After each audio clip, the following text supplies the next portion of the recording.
এই ডিমটার ভালো করে খালি করে নিই, তারপর এটার মধ্যে লাল পানি রেখে দিব, চম্পা যাতে না বুঝতে পারে। চম্পা বুঝতে পারলে তো আবার আমার কাম শেষ।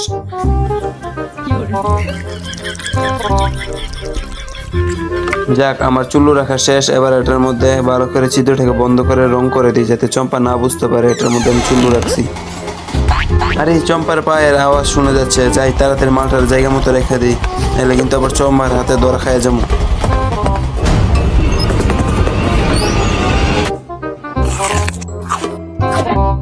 চম্পা কই গেছিলা? দেখোস না বাজার থেকে আইছি। চম্পা এই উট পাখি ডিম নিয়ে তুমি কই যাও? বাজার থেকে আইসা আবার পেটে খিদে লেগে গেছে, এখন এটার বাজি করে খামু। আরে চম্পা এটা তুমি খাইতে পারবা না, এটা মনে হয় ভালো না। সর, ভালো না হইলে তোর কি? চম্পা তোমার শেষবার কইতাছি ডিমটা নিও না, থয়ে যাও। চম্পা এদিকে দেখ। যাই চম্পা ওটার